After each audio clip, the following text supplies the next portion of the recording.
Welcome to Welcome Home Doggy. I'm Cheryl Sims, founder of Welcome Home Doggy, and your fill-in host for today. Our regular host, Ariana Lasha, is traveling. On today's episode, we are going to be talking with Beverly Means, founder and director of Transitions Pet Care, an organization that provides free pet care to pet parents facing major health and life challenges. So welcome, Beverly. Hi. Thank you so much, Cheryl, for having me on today. I appreciate it. We're a new nonprofit. We just started in 2020, and so we're trying to spread the word about the free pet care services that we provide. Well, I think you're going to catch a lot of people's attention with the free pet care services because it's almost like that's a non-existent option these days. But it's really nice to know that there are organizations out there that are offering that, especially when it has to do with major illnesses and, big life challenges that people are going through right now.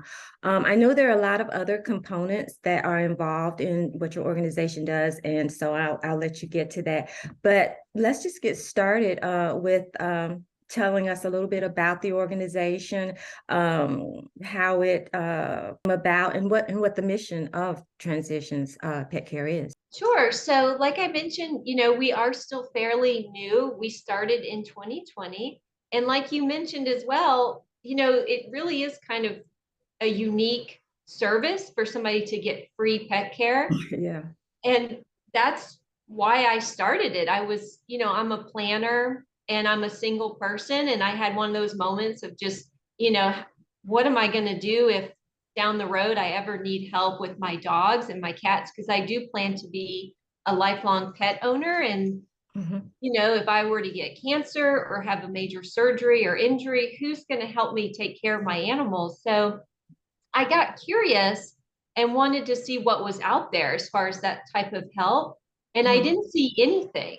And so that's what gave me the idea to start Transitions Pet Care. And just thinking about what kind of services I would want, I thought, well, I would want somebody to help me take care of my pets. And then if anything happened to me, I would want that same group of people who know my pets to help rehome them so that they don't end up in a shelter. And so that's how the idea to combine free pet care as well as rehoming services came about.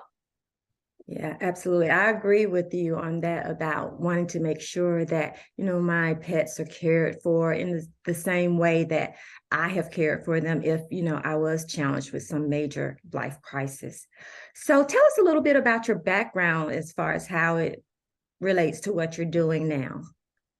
Well, I am a social worker. I've been a social worker for about 15 years, and I worked in healthcare as a medical social worker for many years. I worked at the Shepherd Center where I saw a lot of people with traumatic brain and spinal cord injuries and just Mm. the impact it has on their life overall and their families and the impact on their finances. And so that kind of stuck with me. And then like I said, just being a single person and looking for solutions so that I can have my stuff together if something were to happen. And I'm also a bit of an entrepreneur. I started another nonprofit when I was in my 20s, and I've started a business before. So, I'm an ideas person and always looking for solutions.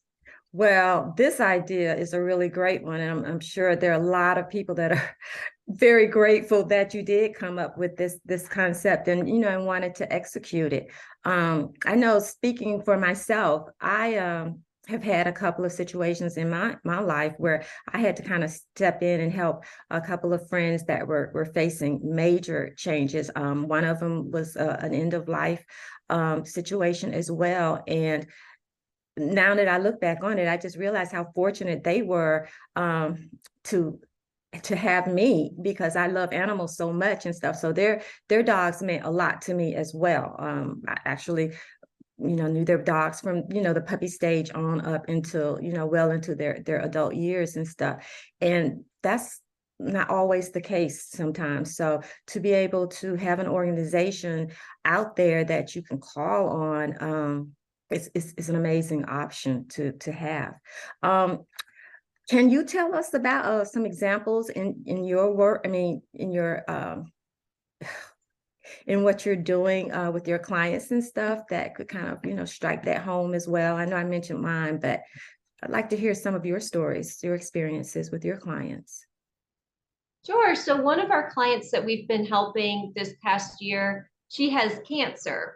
And so one of the reasons why we do free pet care is because outside of a few weeks for most people, pet care becomes unaffordable, even if you're somebody who has been at a higher income. And so this person in particular, with her treatment program being 5 years long, Wow. who can afford to have weekly, daily dog walks?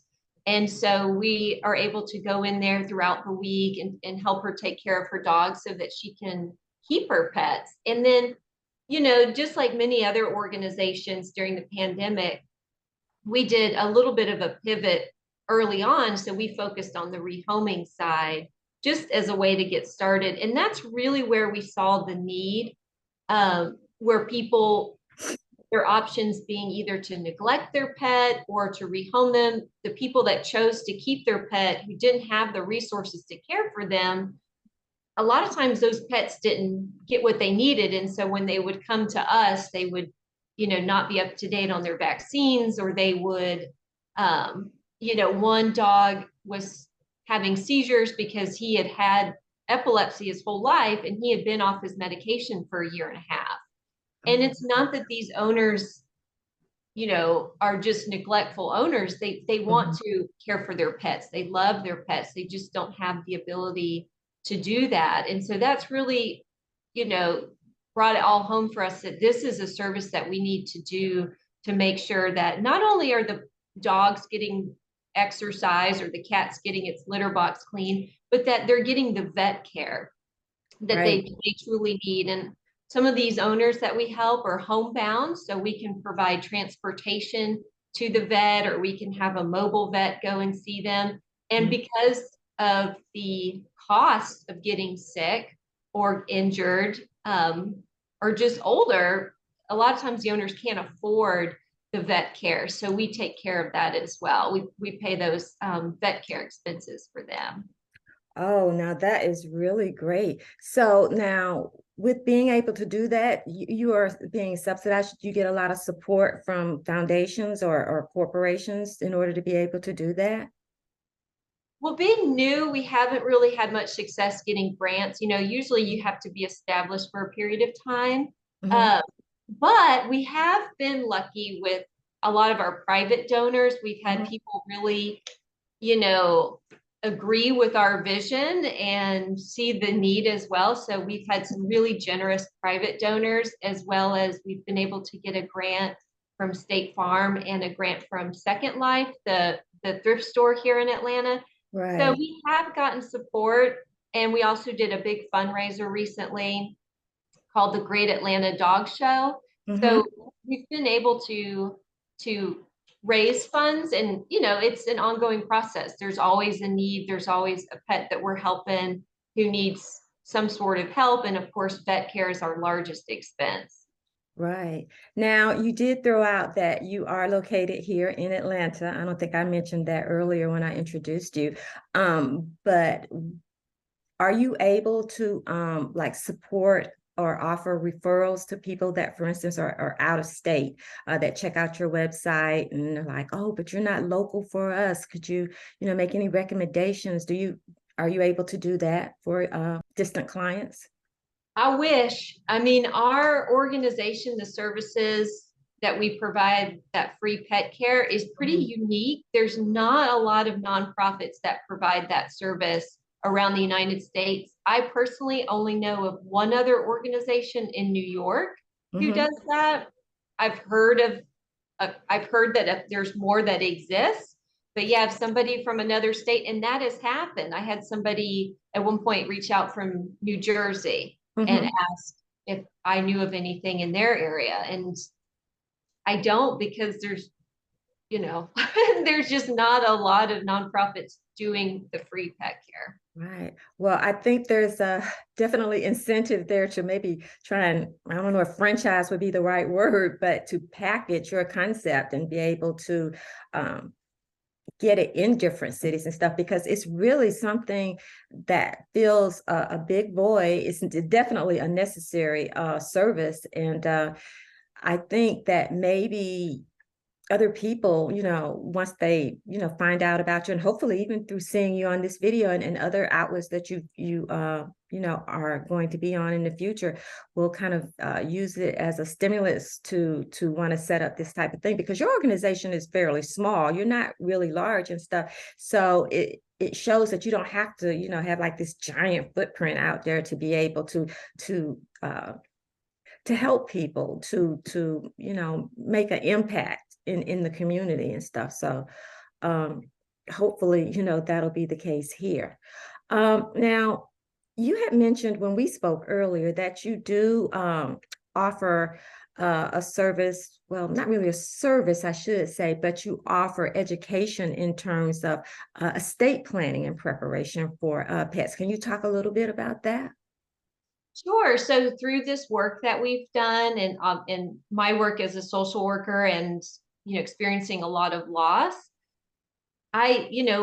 we do encourage owners at any age, any health status, even if you're a healthy 30-year-old person, to create a plan for your pet. Now, if you're able to do a pet trust, that's the best because it's legally binding. But if you're not, maybe you don't have a lot of assets, maybe it just doesn't make sense overall to get an attorney involved for whatever reason, you can still write down a plan for your pet.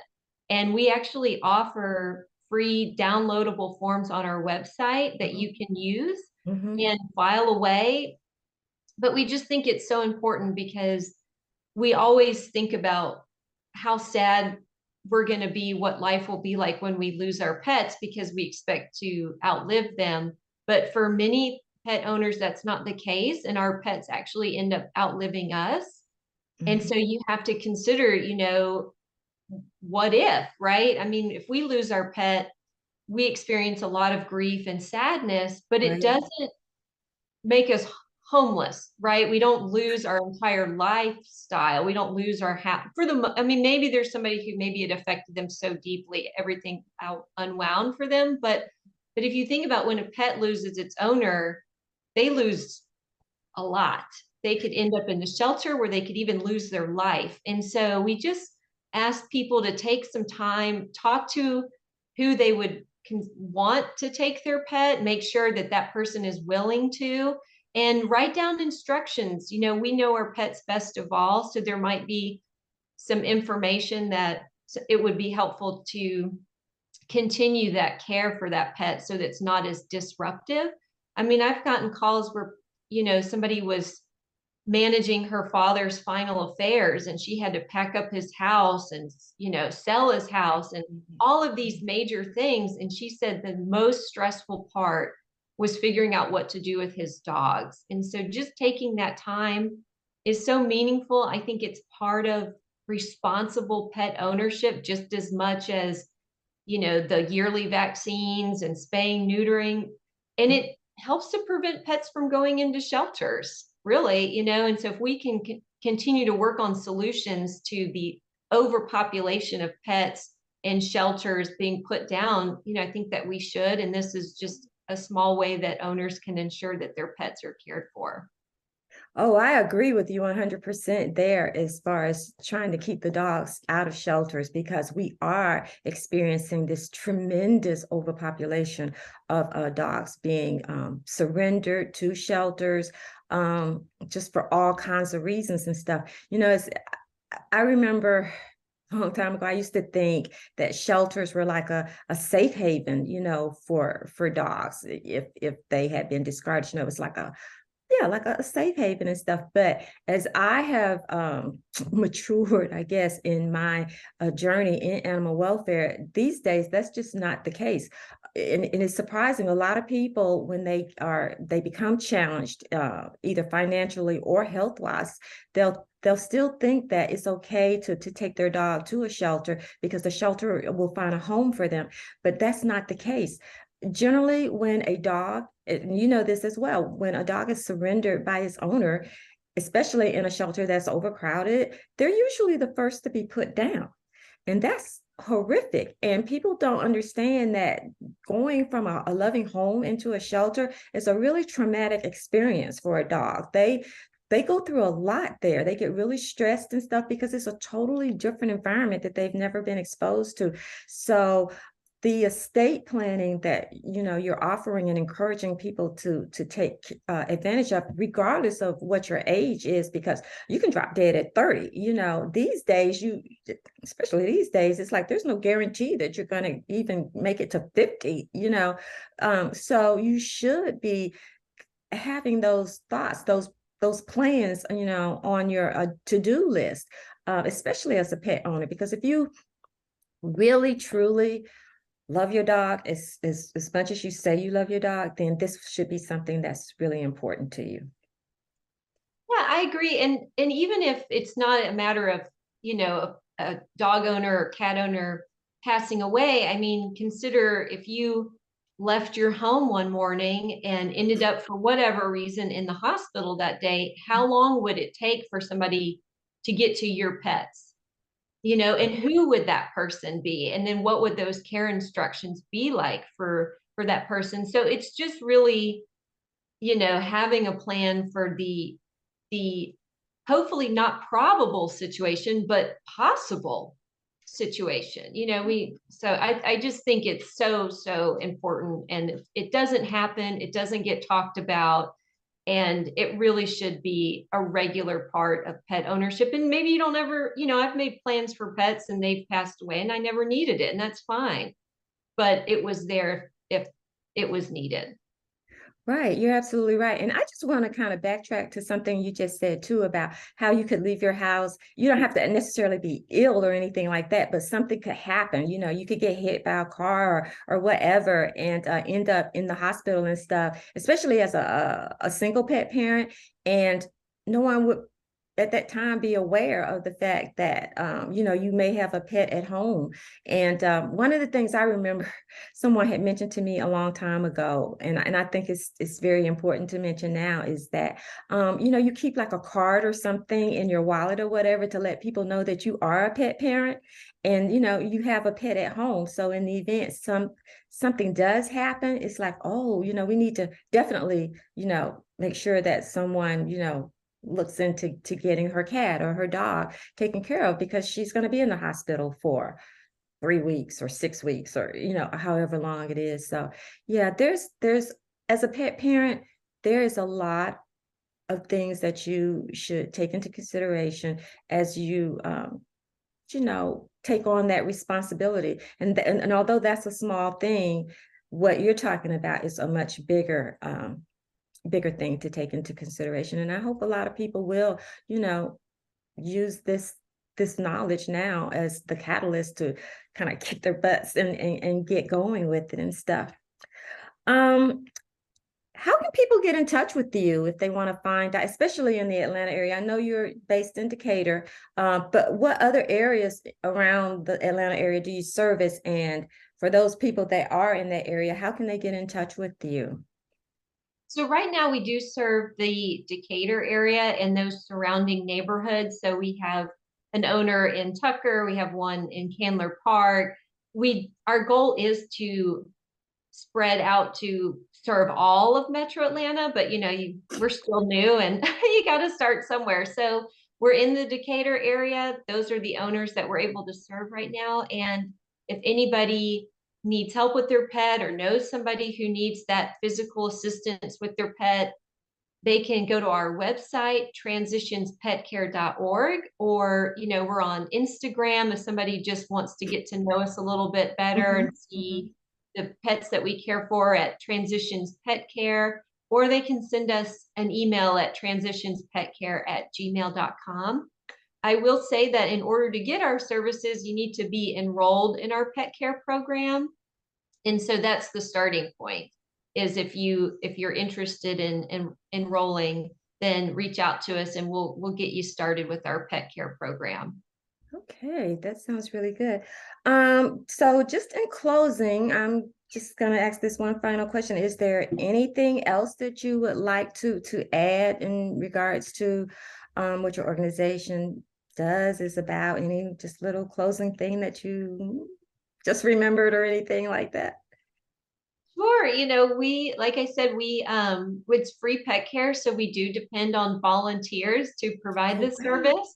So if anybody's interested in helping us walk dogs or take care of cats, or being a foster home for somebody one of our pet owners, if they go to the hospital, again, you can reach out to us at transitionspetcare@gmail.com. And if you're a healthcare professional and you'd like to have a partnership with us so that you can refer all of your pet owners to us for assistance, again, reach out to us at transitionspetcare@gmail.com. We'd love to create a pet care program within your healthcare system. If you're home health or hospice, we want to be there to help your patients be able to care for their pets and not neglect them, because that's what's happening. So, Now, can they also make donations on your site as well?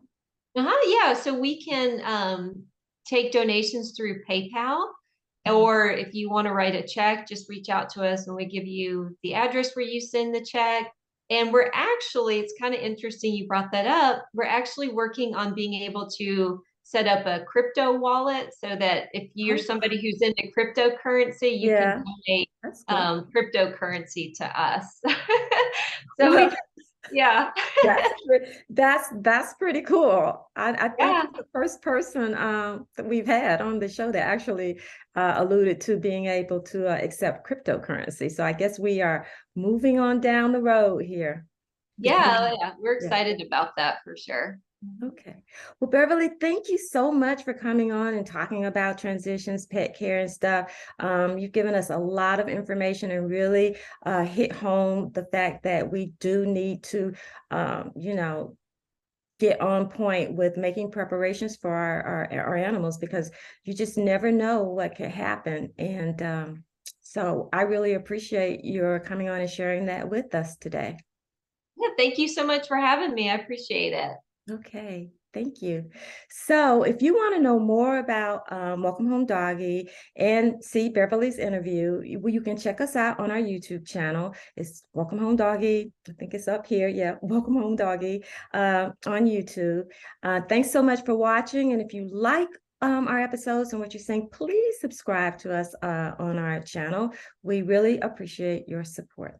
So, thanks a lot, and we'll see you next time.